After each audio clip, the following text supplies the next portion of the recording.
It's a funny story. Matt Smith came up to me probably in 1990, introduced himself. And I said, wow, boy, it's great to meet you. I hear many great things. I love your work. I love what you're doing. He said, do you have any advice for me? Because there wasn't anything I knew about painting he didn't know. So it wasn't artistic. I said, if you ever get your hands on any money, bank it, because we can't afford to live at our means in this deal. And we will stifle our growth if we have to paint for the market.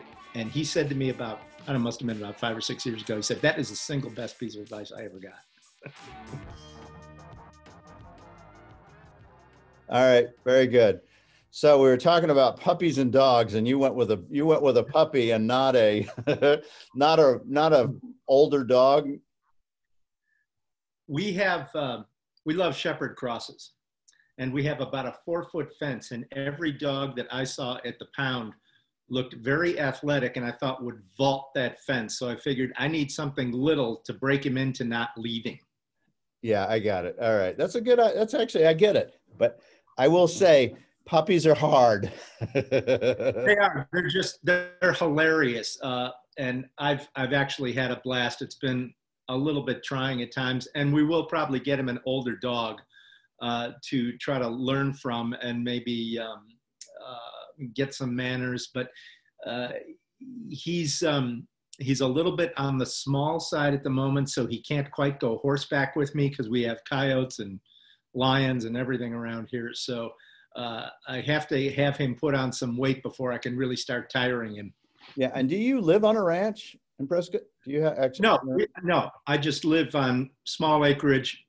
But the great thing about it is it borders the Granite Mountain Wilderness, so I can just saddle and go.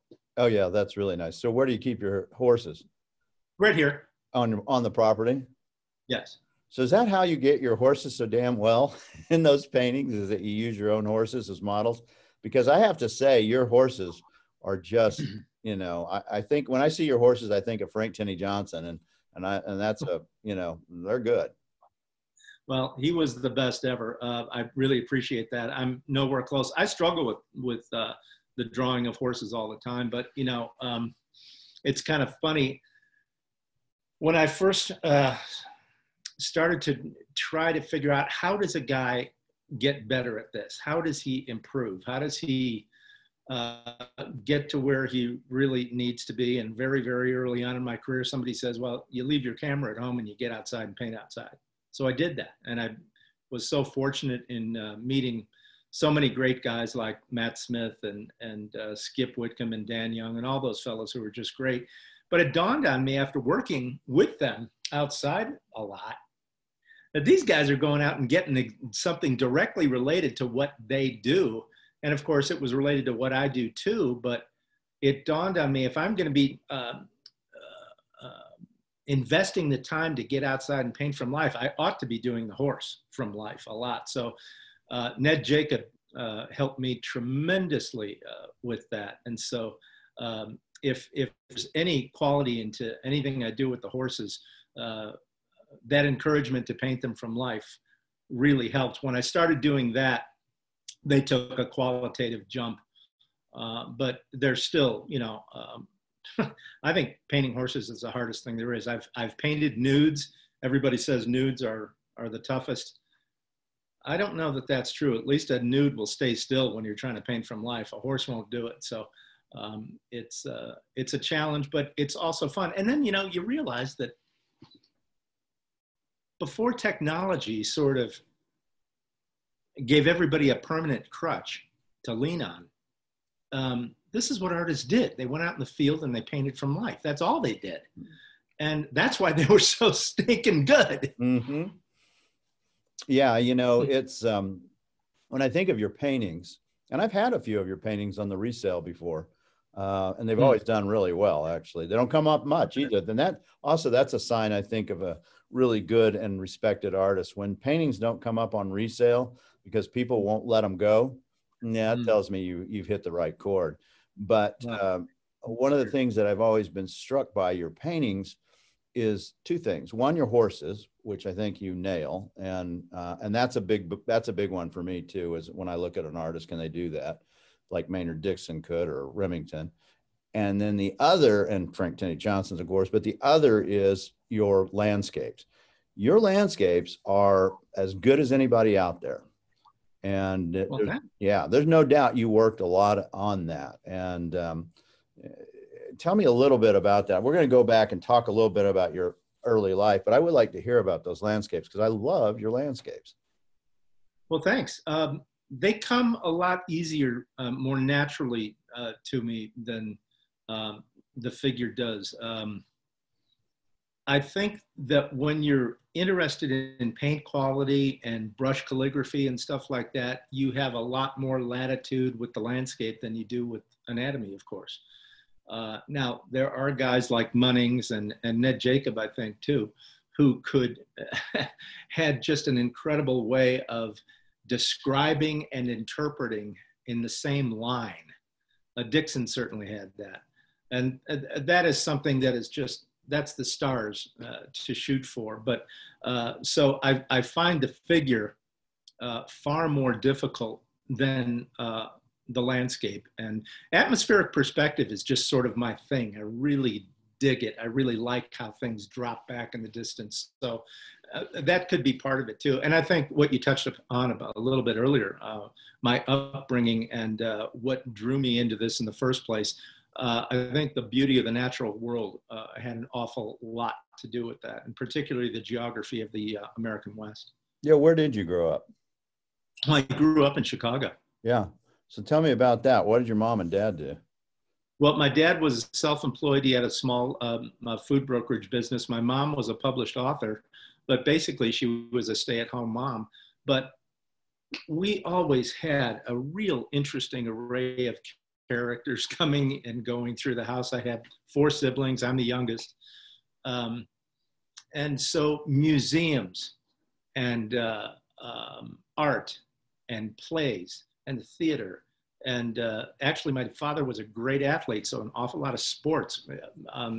We had a great array of interests and vibrancy in the home. But my folks took me to museums early and often. And my sister, who is 15 years older than me, married a commercial artist when I was about 7. And when I got to see Paul work up close, when I saw serious talent, my eyes really got open. But the turning point for me was when my folks took me and 2 of my sisters on a country long, or I should say a 3 or 4 week long trip out west. And I woke up one morning in Glacier Park, and my father, I remember, was standing in the parking lot of the hotel, and he saw me come out of the hotel room at about 7 o'clock in the morning, and he went. And so I walked over, I thought I was in trouble or something. He said, look, and I was staring at a peak, and I don't think I was ever the same after that. I Wow. Really wasn't. And you're like 7 at that time? I was 7 years old, and I said to him, Dad, we live in Chicago. What? When there's this? What? And he said, well, you can't make a living out here, which is not entirely true, but he certainly couldn't pick up his business and leave. And I got that, but I spent the next 12 years trying to figure out how to get out of Chicago. And when I was 19, I was gone. And so when you were a kid at that time, were you drawing and painting or doing any of that kind of stuff? Yeah, I really was. According to family lore, I had a certain gift for that. I do have recollections of my classmates standing around my desk while I was drawing in art class or something like that. So I remember that. Then I got instruction from my new brother-in-law, Paul. And, but I got very interested in sports and was playing a lot of baseball and stuff like that. So I just sort of left it. And I was laid up. I was about 18 years old. I had some dreadful virus or something. I can't remember what it was, but I couldn't go anywhere to do anything. And I asked my sister, will you go into town and just get me some, a drawing pad and some charcoal and something like that? I had nothing to do. And I started messing around with it. And I was surprised what the intervening years had given me, even though I hadn't practiced for long. I started doing it again. And then I really got into it. And for some reason, those Marlboro ads, do you remember how great those were, those pictorial ads in the magazines? Yep. I started copying those. So I thought, boy, these are really neat. And I was just sort of amusing myself doing it. But I thought, wow, this is really compelling. I like this. Um, anyway, my father died when I was 19. I left home shortly after that. So that had to be And incredibly traumatic to have your it father. was awful. It was, my whole world was upside down. I was in my second year at Loyola University in Chicago. And, you know, unlike a lot of guys, when I left high school, they were all going out away to college and couldn't wait to get out of the home. And I was never really that way. I said, you know, I really don't care where I go. I'll go locally. I don't care. But when Dad died, everything changed. He was sort of the hub. But my father was really loved Western history, and he read a lot of the Western dime novels, and he was just sort of into that kind of thing. And he was as crazy about Glacier and Rocky Mountain National and Crater Lake and Donner Pass and all that stuff as I was. And I remember him, you know, he was just sort of interested in that, and I inherited that interest. And I remember very consciously saying to myself, I am now going to go do the stuff Dad only read about. So I enrolled at Northern Arizona University. I finished up there. I studied English because it came easy to me. I like to write. So did you write after your dad died and you were in your second year at Loyola in Chicago? Yeah, I was at Loyola, yeah. Yeah, and then you, after that, you just said, that's it, I'm headed west. Yeah, I was gone in 2 or 3 months. Within 2 or 3 months of his death, I was gone. Wow, that's really interesting. I mean, that really, there was something there bubbling up that whole time, and you needed to scratch that itch for sure. Yeah.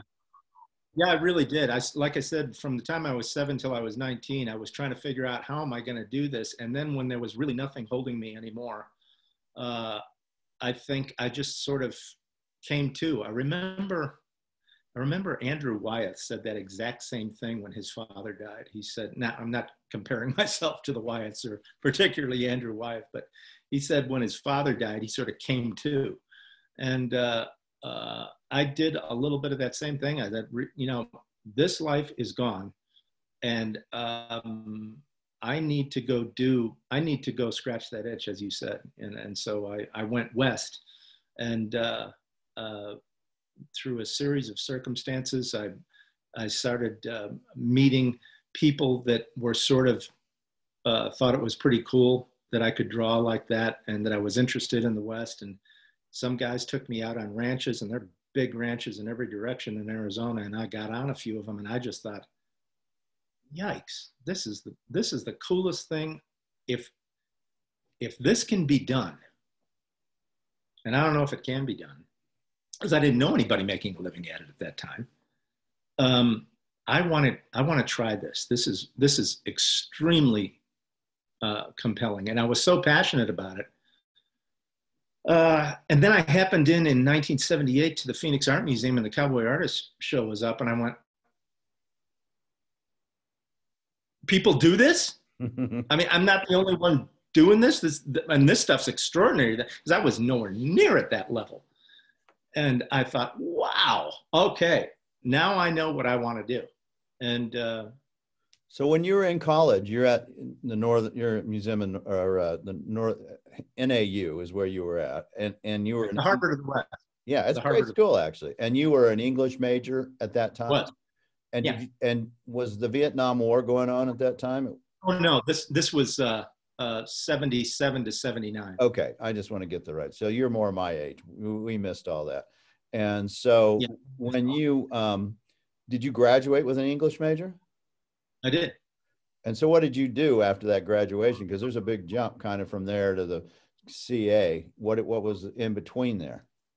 Well, I was never in the CA. No, I know. Before you went and saw that show, though. What was in between? I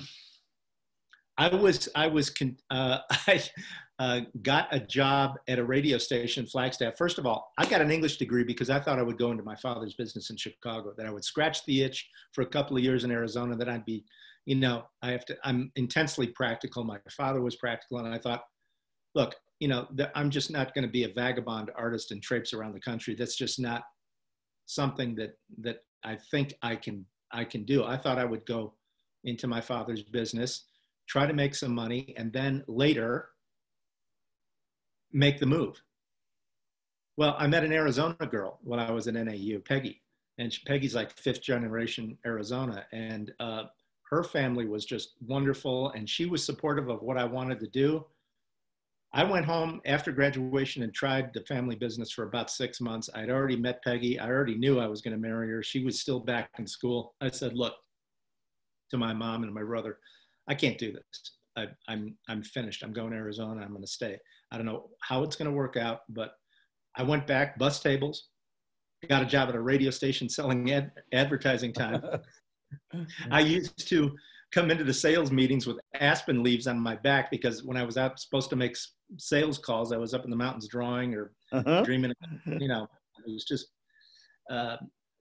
but through that job, I met people that were connected in Western art, and they wanted to see what I was doing. And they said, man, what are you doing at the radio station? And in 82, I ended up, Peggy and I got married. I quit my regular job and said, I think I'll be an artist. You know, Mark, 15 years later, when things were rolling for me, I thought to myself, I'm going to talk to my in-laws about this, because if I thought, boy, they never said anything to me about that. They never raised any objection. I'll tell you, if my daughter brought home somebody that married and then decided to quit his job and said, I think I'll be an artist, I'd back the guy up against the wall. They never said a thing to me. And I said to them 15 years later, did that make you nervous when I did that? And they said, oh yeah. They were just wonderful about it. And I think they probably knew that I was kind of an A-type personality, that I was not going to let my dream, if it didn't work out early, their daughter suffered through it for years and years of being a starving, and possibly alcoholic and all of that stuff. So I think they probably realized, and I had myself on a time clock. I figured I can't put her through this if this is going to be awful, but it worked out almost from the get-go. How long did you give yourself to be able to start making money as an artist? I don't think I had a time frame in mind, but here's the thing, you know, my philosophy about go back east, work for a while, make some money, and came out, well, it sounds great in theory, but the fact is, and it dawned on me, you don't make this jump when you have a mortgage and a wife and a family and all sorts of obligations. I didn't have anything. Peggy and I didn't have anything together. We could get by. So we figured this is the time to do it when you're not risking an entire lifestyle. We didn't have a lifestyle. We didn't have anything. But the job that I had I wasn't making anything. And I surpassed my income with art from my old job. I've surpassed that within a year. Peggy brought in the steady money for the first year or two, and we banked my income. And it just, we kept doing that, even though I surpassed all expectations of what I thought I might be able to do. So, and that was actually a very good plan to do that. I have young artists come to me. In fact, it's a funny story. Matt Smith came up to me probably in 1990, introduced himself. And I said, wow, boy, it's great to meet you. I hear many great things. I love your work. I love what you're doing. He said, do you have any advice for me? And I said, yeah. Because there wasn't anything I knew about painting that he didn't know. So it wasn't artistic. I said, if you ever get your hands on any money, bank it, because we can't afford to live at our means in this deal. And we will stifle our growth if we have to paint for the market. So don't get the idea that if you have some success, it's always going to be there. Bank it so you can get through the lean times and you can keep working on your art and improving and doing the things that you need to do to get better. Because if you get locked into a lifestyle that you have to maintain, it can kill your growth fast. And he said to me about, I don't know, must have been about 5 or 6 years ago, he said, that is the single best piece of advice I ever got. And I've never heard that before. And I think that is very prescient advice. It really is correct. And it's interesting that I haven't heard it before, but because just what you said, not only the fact that you have the money, but also the fact that it doesn't stifle your growth as an artist. That's critical. That's a really important takeaway, I think, for artists to hear. That was absolutely huge, because I knew that I could make steady money doing this. And if I locked onto a gallery too soon, they'd want to work hard and fast, and I would stay at that level. And I knew that I had a lot of learning and a lot of growth to do, and I still do. But I did not want to get locked into a lifestyle or anything like that. I wanted time to grow. And I figured if you don't have the means to be able to keep doing this, because it's going to take you years and a lot of brush mileage to figure out if you've really got any chops at all. If you don't have that opportunity, you'll stifle your growth right at the get-go. So just don't hamstring yourself. Put enough back so you can weather the lean times, because they're going to be there. But you don't have to worry about where maybe your next meal is coming from. You can keep working, keep improving, keep growing, instead of having to say, okay, let's see, shrimp boats are selling. Yeah, I'm going to paint shrimp boats, or something like that. You don't want to have to do that if you're very focused on what your subject matter is, what your deficiencies as a painter might be. I was just always that way. I was very workman about it. I remember, early on, I couldn't paint a foreground to save my life. And I figured, well, every painting I do for the next year and a half is going to be about 2/3 foreground. And by the end of that time, I'll bet you I'll know something about painting foregrounds. So I put myself through paces like that. That's how people get better in anything, whether it's sports or any type of learning, right? Is they focus. Repetition, man. Yep, they focus on little small areas and learn how to fail and then get better. And you did that. Exactly. And it shows tremendously, because your foregrounds are they're outstanding, as is your background. Well, I appreciate it. I just had, nobody should be as lucky and as lucky as I was, or as blessed as I was in this business. I just, right off the bat, I met, I think the first show I ever entered, the biggest Western art collector in the country came up to me and wanted to talk to me. I was like, I didn't even know who he was, but it was Eddie Bassett. Uh-huh. And I met Jim Reynolds early on. I didn't even know which end of the brush to hold when I first took Jim's workshop when I was 26 years old. But there was something about probably all that background I had going to the museums as a kid that I knew how to spot the really good stuff from the mediocre stuff. And Reynolds was obviously, and still is, I think, the greatest Western painter there ever was, at least of the contemporaries that I got to actually meet. And he became a great friend and a great mentor. And then, Ned Jacob was huge, just huge influence on me. And I got to study with him quite a bit, and then sort of an informal mentoring, or sort of a friendship. And then another guy by the name of Michael Lynch, who is probably my best friend in the business, who just taught me the joy of painting. Because, when you're as focused and as driven as I was, your growth probably is not as fast as you want to see it, And so I was frustrated a lot and aggravated a lot that I wasn't getting this as fast as, or the improvements were not coming as quickly as I thought. And I got around Lynch, who taught me how to you just lighten up and have some fun. This is supposed to be a joyous experience, that joy of painting is supposed to come out the end of your arm. And that's very hard to do when you're PO'd all the time because you stink. So I do think there's something very valuable about being self-criticizing, but there's also a downside of that, because it almost doesn't allow you sometimes to calm down, relax, realize this takes years. You are not a genius. And you're just going to have to work at this a long time. And then I started to enjoy the process of learning, the process of painting, and fell in love with the whole idea of painting hang the market. And that's when things started to really take off, when I decided that I would just much rather be good at this than famous. Yeah, I think that's right. When you focus on your craft and not trying to, make this mark, right? I mean, your mark's going to come if you just focus on your craft ultimately. Exactly.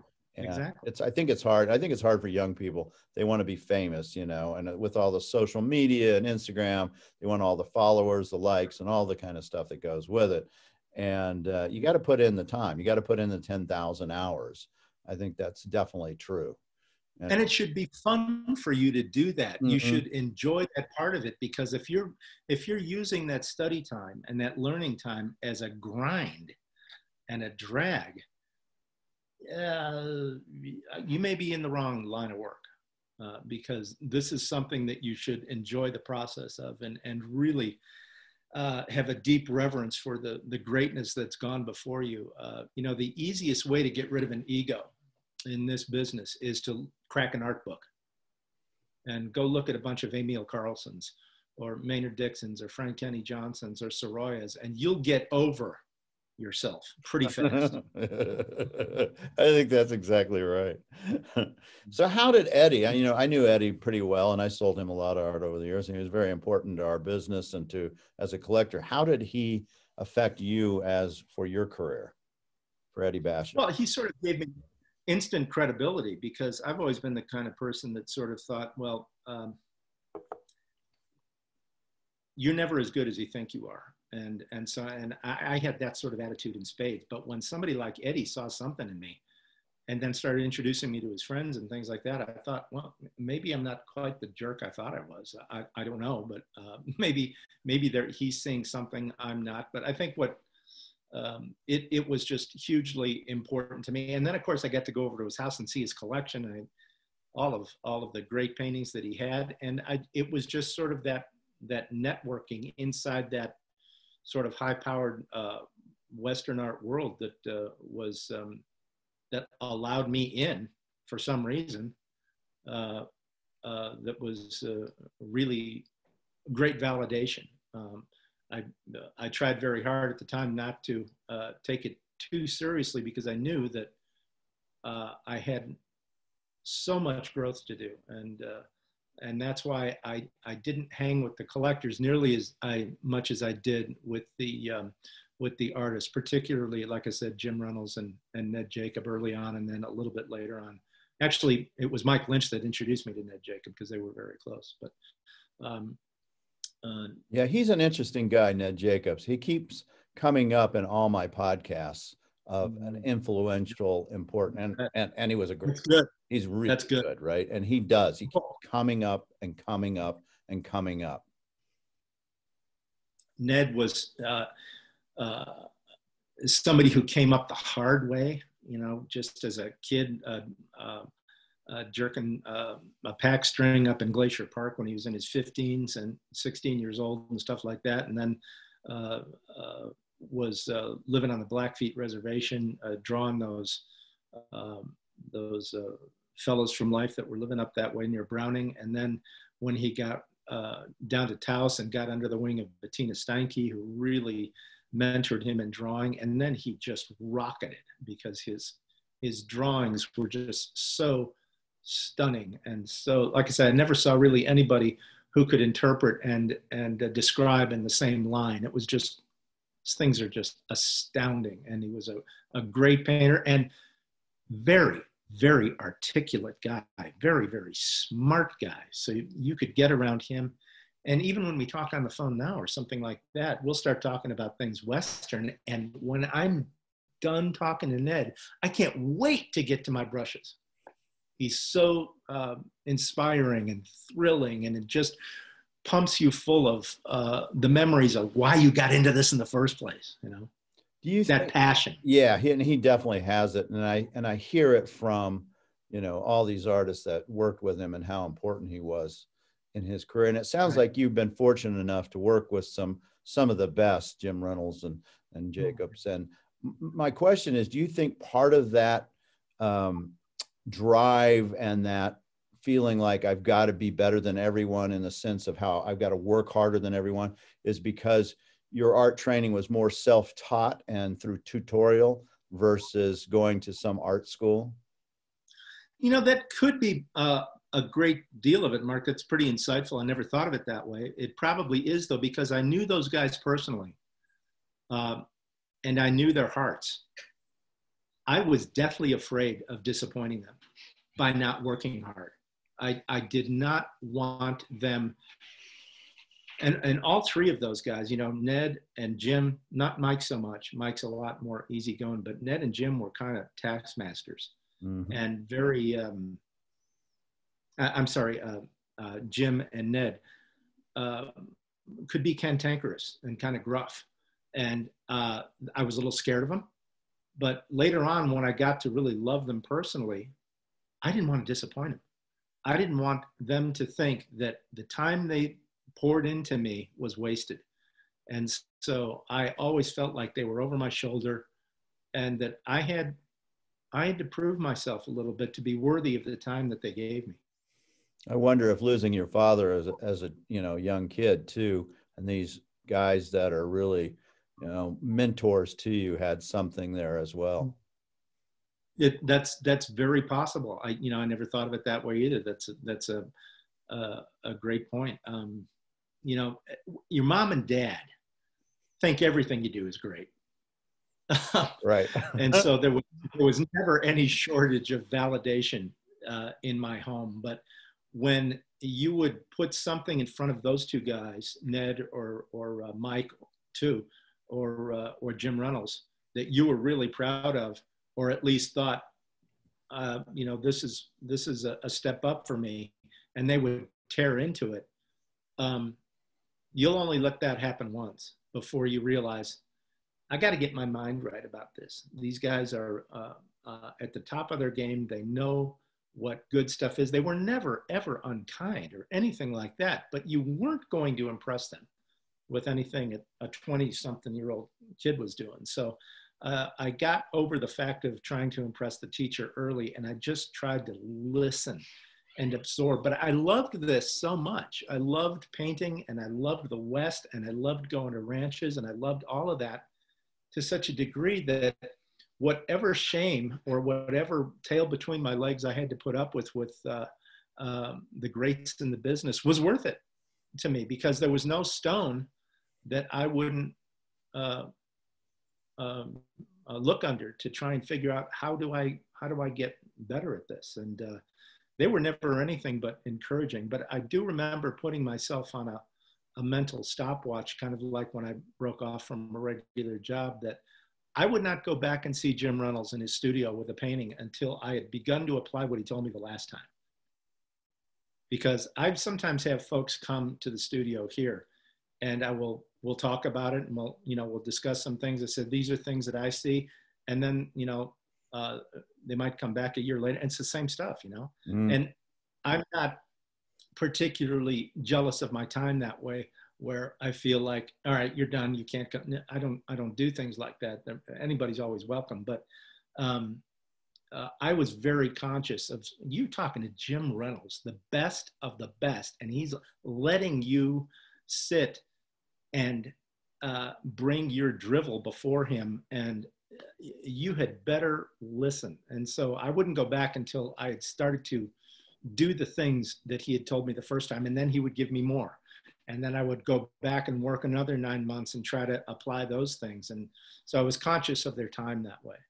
I don't know how I got into all that. Yeah, well, but I think that's right. And I think you're conscious of, you have to get better. And, some people just paint and they try to make money. But it comes back to that whole thing where you are banking the money so you don't have to paint for the market, and you can focus on these elements that have to get better for you to be where you want to be, and for your mentors to see that you've made the growth. That's how I see it, at least.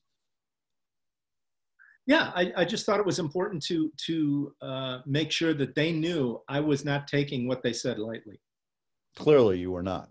And clearly, I'm sure they were both very proud of what you were able to accomplish, because it reflects on them as well.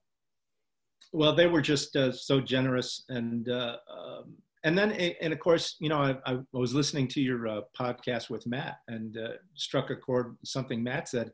It is incumbent upon you then to give back. And while I don't formally teach, I always, if people are at a level where I think I can help, I'm glad to see them. And I think it's really important to give back that way.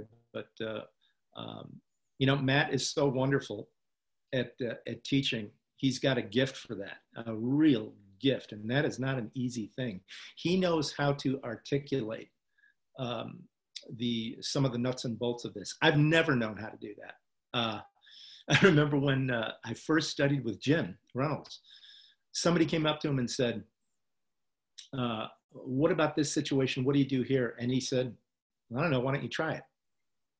And at the time, I thought, man, that is really frustrating. You know, you want a roadmap. You go to A, then you go to B, then you go to C, and you want a way to navigate this, and he's got the roadmap, give me the roadmap. Well, and that's how a young guy or gal who wants to do this thinks, that it's that sort of a thing. But that was the right answer. And I'm a lot more sort of that way. I don't really, half the stuff that I'm doing in a painting, I don't even know that I'm doing, I'm just doing it. And Matt knows how to articulate that stuff. And I've never been in a lecture that Matt did, because I sometimes like to go and just listen to him talk, where I didn't learn something that I didn't know, or at least I never thought about, yeah, that's right, I never thought of that, you know? So one of the reasons I don't teach is because I just don't think I have that sort of way to break this down into nuggets and he can meet people where they are too. I shouldn't be, you know. No, I think it's important. I mean, he deserves a shout out, right? I mean, he has spent a lot of his time doing that when he doesn't have to. You know, he could be making more money probably painting, but he gives back. He does. He teaches at the Tucson Art He's Academy. so good at it. He's really, really good at it. Very gifted teacher. Yeah, he is, and a gifted painter as well. Astounding painter.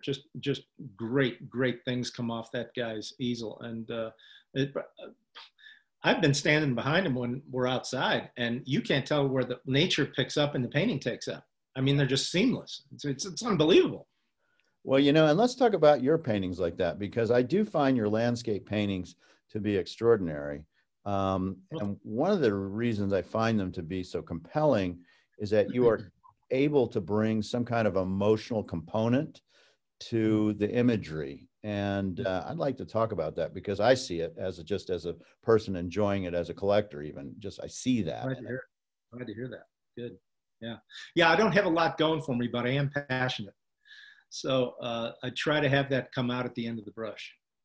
Yeah, I think it does. And then when you can add that to the narrative that you do with the figurative work, all of a sudden I see a story. I see a moment in time, a sensibility that I can relate to, that I might have seen, you know, what's going on. I mean, I grew up in cattle country, ranching country in New Mexico. And so, you know, I see those guys that I grew up with, and it comes through in your paintings for sure. Well, I'm glad to hear that. I think passion has driven everything I've ever done. So I felt that it was really important that by the stroke of a brush, you ought to know what I'm feeling. Wow. Yeah, that's deep. The stroke of a brush, you should be able to feel what you're doing. Yeah, you should be at that gestural calligraphic application of paint ought to say something to the viewer about your passion, your competence, what you think is important in a painting, and sort of your emotional exposition of yourself on canvas. I am passionate when I'm looking at something that is visually stimulating. I remember I was riding home in a pickup with a couple of ranchers, and we had worked cattle that day. And it was about 5 p.m. and I kept looking over my shoulder because there was this incredible display going on in the mountains behind us at sunset. And I kept doing it. And finally, the guy next to me said, "What are you looking at?" I said, "I'm looking at the sun playing on that peak with the clouds coming over the top." And he said, "You know, that happens every day." And okay, all right. whatever. That guy needed a teaching moment right there is what he needed. So where are you now? Let's talk a little bit about that as far as your career and what's going on, because one of the reasons I reached out to you is you've got a major show coming up at Desert Caballeros, right? It's the museum show. Maybe you could speak to that a little bit. Well, they, of course, with COVID going on, we didn't know if it was going to happen this year or not. They wrote a letter and said, we'd like you to be the guy that we have this show for this year. And I said, boy, that's wonderful. And then this whole thing hit, and so it wasn't really until September that they figured out we're gonna go ahead and go forward. So it's a great honor. It's a beautiful museum, and we're going to collect a few things that have sold through the years in Arizona. I think they wanted it to major sort of on Arizona subjects, and so it'll be a lot of fun. I'll have some field studies there. I probably have some horses from life sketches there that many of those things I don't sell. In fact, I never sell the horse studies because they're too valuable to me personally to sell, because I refer to them so much. But there'll be some of those, and then there'll be some of the larger paintings that have found homes here in Arizona, maybe some things over from California, not really sure, but so a lot of it remains to be seen how it all comes together, but it'll be fun. And it's a great honor. It's very, very nice of them to honor me that way. And thank you for putting the word out with this podcast. That's very kind. No, I want people to go see it. I want to go see it. And it's going to, I really do. I want to go see it. I feel very strong. I'm a fan. I've always been a fan of your works. Well, we'll get to meet then. Yeah.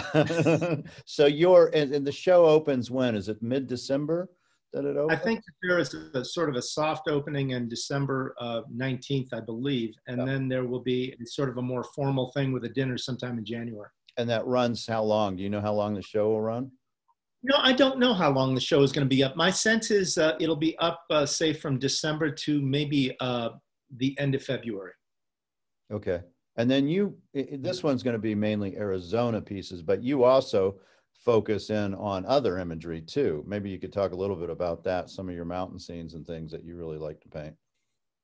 Yeah, I just like beautiful country. So whenever I see anything compelling or in my travels, or which is not nearly enough, but in terms of getting out, but there'll be, I've painted up in Alaska and painted some in Hawaii, and I don't know that I think there may be one or two Alaska pictures in there, but anything that I find visually appealing. And I've always felt that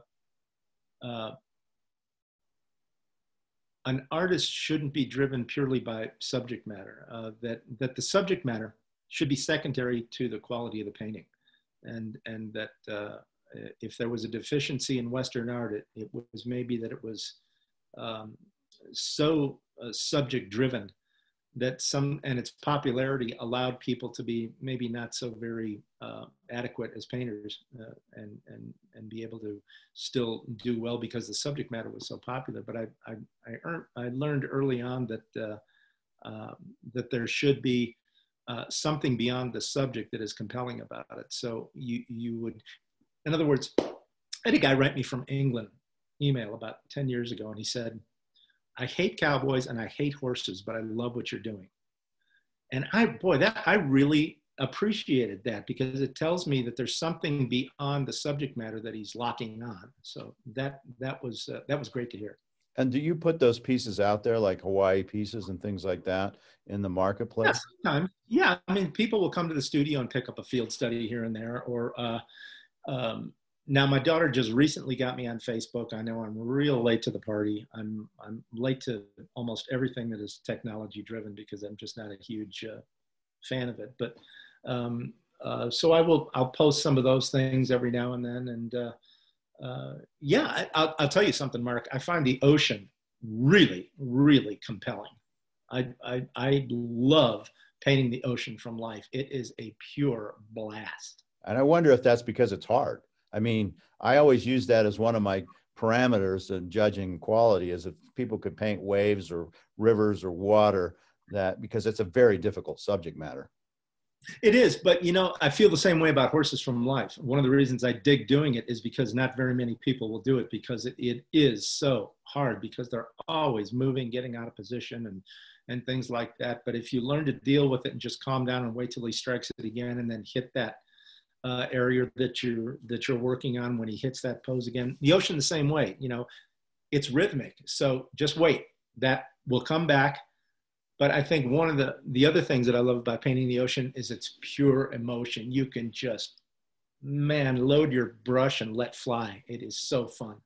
Yeah, I could easily see that you could have a different genre that you could paint seamlessly and find an audience that would go, oh, I just want him for his ocean paintings and that area. That's the thing. I could see that. No, I actually could see that in your work.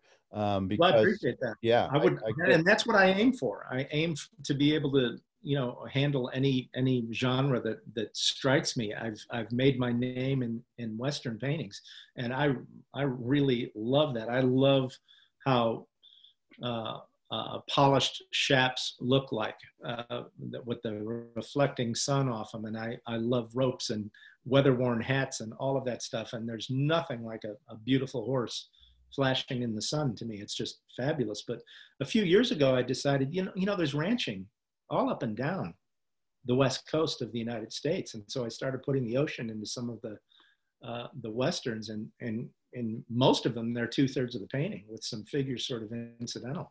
And they've really been well received, and they are fun to paint. Just gives you an opportunity to do something a little bit out of the ordinary, where it will challenge people a little bit with the subject matter that tends to be, you know, cattle left, cattle right. Yeah, and it's interesting you mentioned that, because I went to your website, and we're going to give you a shout out for that too. And I saw one of those paintings with cowboys next to the ocean, and I thought, wow, that's really interesting. That's a different subject matter, and it was adroitly done as well. It was really well, you know, Thanks. composition. Yeah, they're just fun to do. You know, a sort of a different way of looking at things, and a new challenge. And I think anything that might get you out of your comfort zone, but something that you're excited about, is always a good thing to explore.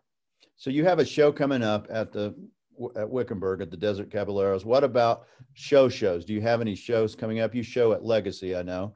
Do you have any painting shows? Yeah, there's going to be there'll be a group show coming up, I think, in February, and Matt's in that. Russ Case, Morgan may be in it. I'm not sure. I think Jason Rich is in it. And I can't remember who all else, but so there'll be, I don't know, 5 or 6 paintings in that. I've got Autry coming up.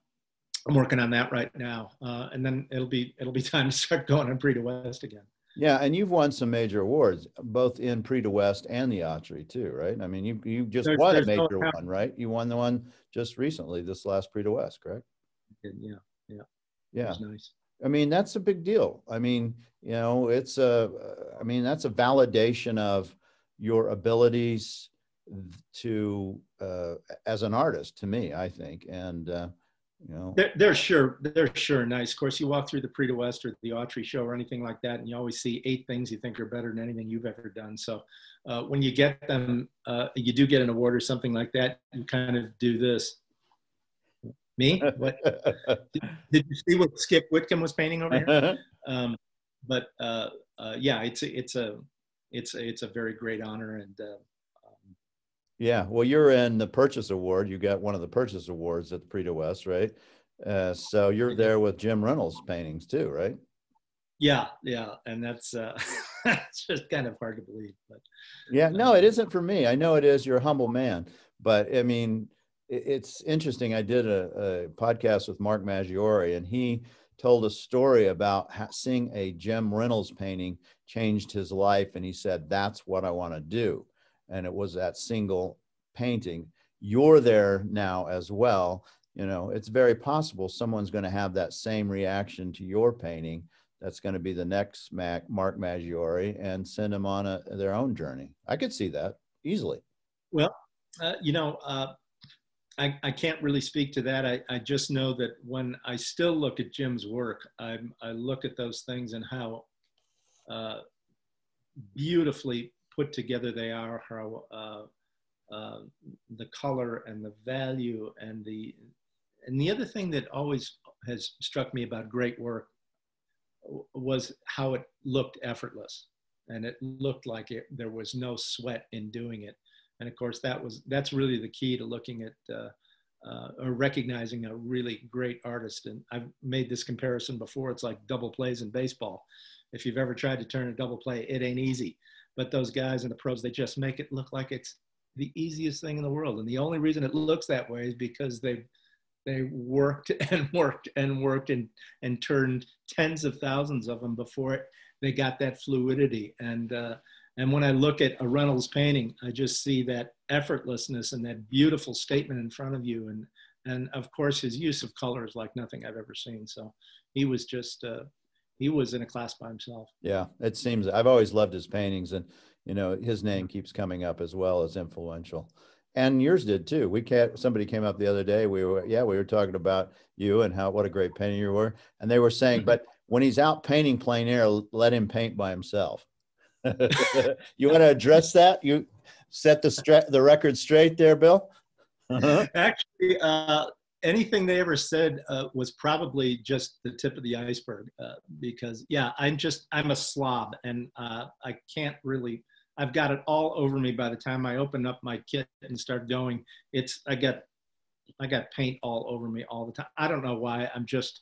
I'm not meticulous that way. Maybe some of that comes from, making the paint fly or something like that. But a lot of it, I think, is just, looking at what's going on out there and the sun's moving and I got a paint tube in my hand. Oh, I got it all over myself. I better put that back on. And I was painting with Lynch one time, and he had forgotten to bring a plastic bag out in the field with him to drop his rags. And so he very carefully opened up his paper towel roll with the cellophane on it, and that nice little cylinder was intact. Yeah. And he put that by his feet and was very carefully dropping his filthy rags into the little cylinder. And I walked over to see what he was doing as he was painting. I wanted to see how his painting was going. And I kicked the bag accidentally, and all those rags loaded ended up all over his pants. And I won't tell you the expletive that he called me, but I have that reputation for it. It's sort of, it's not safe to be near me. Now I have to go watch you paint sometime. I really do. I think I may have to go out and take some photos of you when you paint sometime in the future. I don't do it on purpose. But all the stories are true. Yeah, okay. That's good. I just wanted to clarify and make sure they really were true. I was painting up in the Sierras one time, and I had a glob of paint on my easel, and I walked back with my easel in hand through a bunch of oak brush. And then 2 days later, another person in our party was down painting in the same way and came back with like cat orange all over themselves. What? And then they said, I realized you'd been painting there the day before, and it was all over the bushes. And that's funny. So what's next for you? What's the future for you? You're at your prime, and you probably have another 15 years of really, serious, important painting. Yeah. But so what's the future for you, Bill? Well, I'm just trying to make strides with these things. Early on in my career, it was a lot about brush mileage and painting a lot, and painting, having a huge output. I used to do maybe 50 or 60 paintings a year. And now I'm down to about 20. I'm trying to make them count. I'm trying to bring everything to bear that I've learned in each one. That's a tall order, not because my head is so full of great knowledge, but because strides happen slower at this point. And I'm still looking for that next turn the corner aha moment. I'm still engaged. I'm still interested, but I don't have the energy level that I did when I was, 35. So what the future holds, hopefully, I will lock onto some new subject matter, some new ways of expressing through the laying of paint that I haven't been doing right now. Experimenting with different, George Carlson will tell you, I take a belt sander to him, I take nails to him, and, things like that, all sorts of different techniques that would be I would like to spend a lot more time in the field. I'd like to maybe start trying to do, but I've been saying this for 20 years, 30, 40s outside and see what happens. It's just that it's such an undertaking to do that because you need so much huge piles of paint. I would need somebody to come in a hazmat suit and clean up from something like that. But yeah, I would like to refine and explore and have some new challenges. And I want to make these things better than they are now. I think that would be the easiest and most direct way to say it. I've done some things that I thought were pretty solid, but I would like to like to take it a lot further than I have. Well, as a dealer, what I can say to anybody who's out there listening, these are the ones you want to get. These are the paintings that you really want to buy. I'm dead serious, because, the fact that you've cut them down to only the greats get out, and that you're putting more effort and you really want to see that be remembered, to me, that this is the point where if you're going to want to be looking at Bill Anton paintings, you should be thinking right in this moment as a buyer. So I see that, when I see artists do that, where they really focus down and go, I want more quality and less pieces. I'm not so worried about the money. I'm more worried about the statement I'm making and what I'm doing. So, I'll say as a dealer, go buy him now, because he's at his prime and he's in that space. I think that's true. Well, I really want to make them count, because as you say, there's probably not all that much time left. And, in 15 years, my skills will probably diminish. So after that anyway. And so now I'm in the zone, and I would really like to make them count, but I'm still interested in this. I'm still engaged in it. There are things that I would like to do. Sometimes the restraints that are on you in terms of deadlines and things like that are a little bit constraining. I envy Matt, the way he has handled his career, because he's just up and gone and going outside and doing his thing all the time. And I'm a little bit more of a homebody. I've got horses that I have to take care of, horses I have to ride. I have to get to ranches for research. I can't usually paint when I'm there. I usually have my stuff with me. And when the day is done, I can set up and paint some cows or something like that. But there are other things that I have to be doing. I've got a couple of kids, so I want to pour into them as much as I can while they're here. And frankly, being an artist is second to being a dad for me. So it's always been. I've just had so much fun being a father that, and it's been great having them up in the studio. And now my daughter handles my Facebook account, and which is wonderful. I'm actually doing the answering of people, but so what is on the horizon? I just want to be able to keep doing this.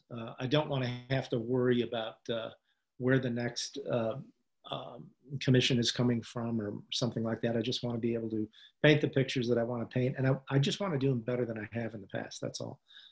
And that's really, I was doing an interview a couple of years ago, and they said, what are your goals? And my goals are to get better. And it's the only goal I've ever had. Yeah, that's a great one. That's a great goal, to get better. You have some very interesting key statements. I'm going to be listening to this podcast about 3 times, actually, because you've picked, there to make some sense out of my nonsense. Yeah, there's some statements in there that are quite, adroit and really important to young artists, I think. And maybe you could just touch on that while we finish this up, is what would you recommend to that person that's looking at making this a lifestyle and doing this as a living? What advice would you give to them now that you've gone through the process yourself? Mm-hmm. You have to be passionate. You got to love it for its own sake. You've got to love the process. You have to be, when you see an Emil Carlsen painting, mm-hmm. you have to go nuts. You have to just be so wowed and in awe of that man's ability that, and then you have to have the ability to self-critique. and that's really a hard one, because it can grind you into the dirt pretty easily if you don't cut yourself some slack. But what I've found to be the case so often is that people cut themselves way too much slack, and they think, well, I'm not that, far off from the greats and stuff like that. And you have to have very realistic. See, I used to tell people, build a good art library where you can see the greats of the past, and how how adroit they were, how beautifully trained they were. That's one thing that most of us don't have, is that fabulous training where you drew for 7 years before you were allowed to even pick up a brush. But of course, now there's the internet, so there's not really necessary to build an art library, I guess, because you can access any image from anywhere instantaneously. But that's what I used to say. If you get your hands on a couple extra bucks, go buy a really good art book and sit down and just pour over those images. And if whatever you're around and whatever you love and whatever you spend time with, you will start to absorb. So I would say, get to looking at really fine things, really fine work, and don't so much focus on contemporaries as the greats of the past, and build a working knowledge of who the really great ones were and what made them great. Then you have to be able to self-evaluate and love the process of what you're doing. I didn't show in a gallery for my first 6 or 8 years. Wow. It was sort of word of mouth. And I just let them out the door when I could, but I did not want to be handled early on. I did not want to be pigeonholed, and I didn't want to be managed. I knew what I needed to do, and I didn't want somebody else telling me, here's how to make money. We all know how to do that. But what we don't all know how to do is how to take the skill set you have and exploit them so that you can be the best painter that you can be. The other thing I would say to young artists is get outside. The best advice I ever got was from Earl Carpenter. And Earl said to me, do you want to be an artist? I said, I do. He said, then leave the camera at home and get yourself an outdoor easel and get outside and paint from life. And I didn't know anything. I said, yeah, okay. So I scraped together a couple of $100 and I went and did it. Fell flat on my face. I had no idea what I was doing. But I did realize that if it's this hard, there's got to be something to it. Yeah.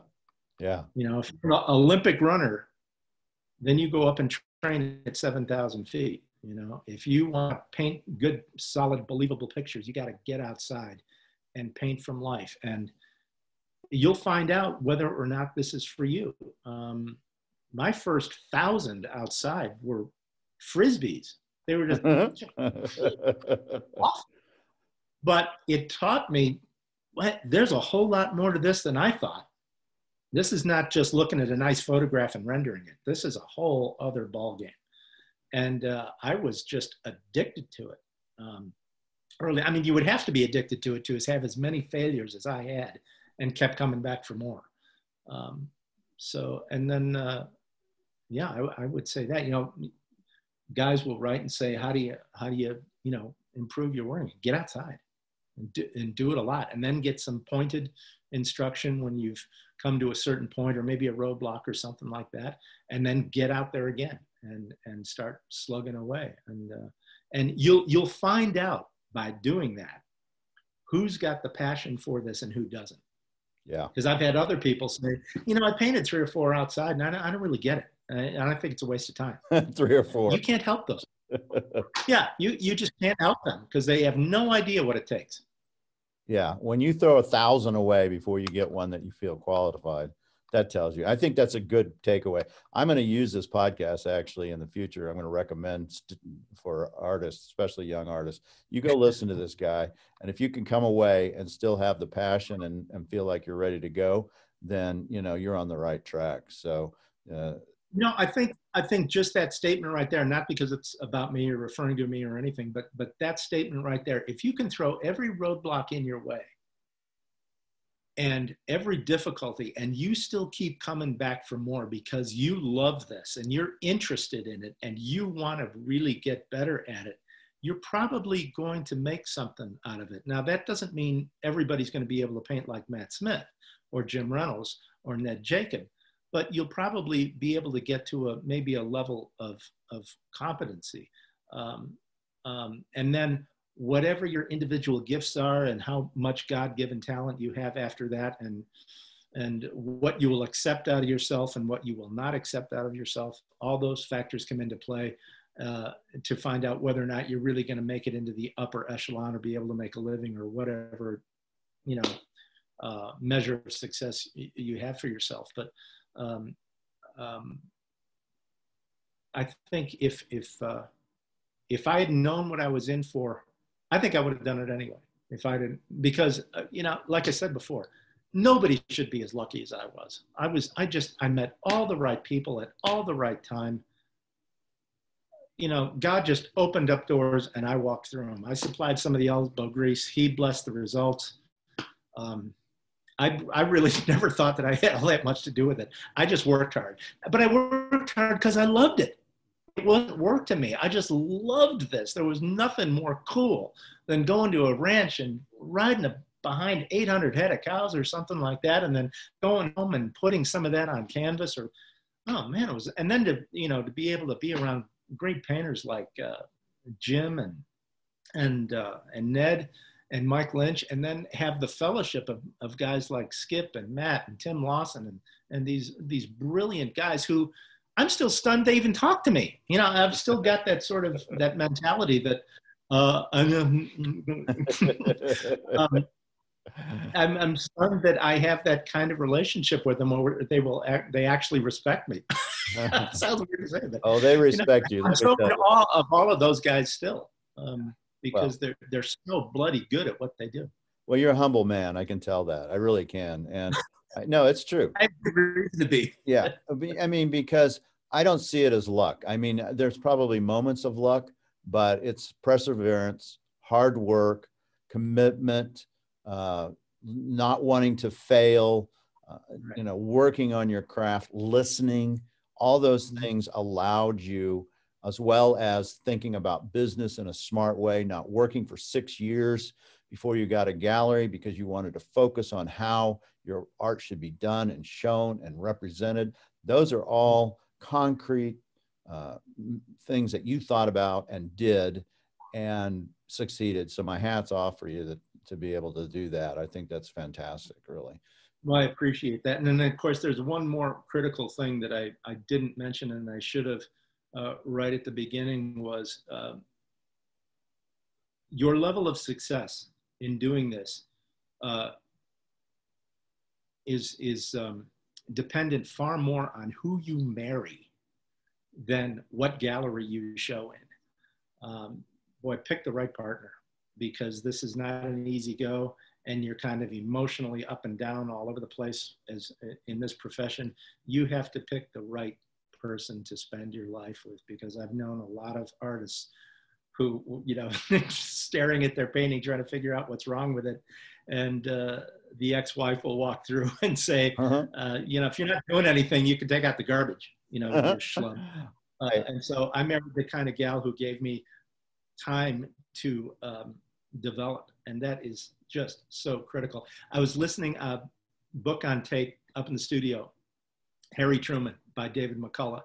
And Harry Truman said something like, if you marry the right person, half your battles are already won, that really struck a chord with me, because Peggy. Yeah, I get it. Yeah, I get it. My business wouldn't have been as successful without my wife. She allowed me to succeed. She allowed me to, be that guy. So it is a critical component. Yeah. Well, I only have one other question, and that's, give us your website so people can find you. Oh, thanks so much. It's just BillAntonStudio.com, I think. Yep. Yeah, just BillAntonStudio.com. And you can get your Facebook site is by any chance, Bill? Not the slightest idea, but there is a link to it on the website. All right. Well, Bill Anton, you're a fantastic person. I really, truly enjoyed this podcast. I really did. I learned things, and that's let's get together face to face sometime. I would That would love really to. be fun. I would Because love to do I that. bought. I've got a little drawing that I got from you guys about 15 years ago. It's the gem of my collection. It's a little Maynard Dixon line drawing of a horse done in 1913 with the little Thunderbird logo. That's wonderful. I love it. I love it. Well, I'm a fan, and I think hopefully other people will get the joy of your life story. It was really an interesting thing, and I think you gave some very precedent information for people, not only just artists, but just kind of life, you know, how to run a good life, how to have a wonderful life. Well, I sure appreciate it, Mark. And you're so kind to do this. I know you don't represent me even, and it's so kind of you to do this thing for the Desert Caballeros and the advertising for the show. So that's very, very generous of you. Thank you. Yeah, no, that's fine. I mean, my goal on this podcast, it doesn't matter if I represent somebody or not. I interview dealers, collectors, artists. I want to tell the story of, you know, what Western native writers, all that about art and how it affects, you know, it affects me every day. And I'm looking for answers in my own life. So every time I get to interview somebody who's given their life to this field, it just enriches me. So you've enriched me. Thank you, Bill. Thank you so much. Thank you. All right. And thanks for the influence you have and that fabulous gallery down there. You've raised the bar. Thank you for that. I really appreciate. And so will my wife, because she works really hard at it. All right. Give Peggy my best, and we'll talk soon. I will. All right. Thanks so much, Mark. All right. Bye-bye. We need your support for the Medicine Man Gallery channel, so make sure to click the subscribe button and tap the little bell icon to be notified when we upload a new video, which we do every morning on Wednesday and Friday. See you soon.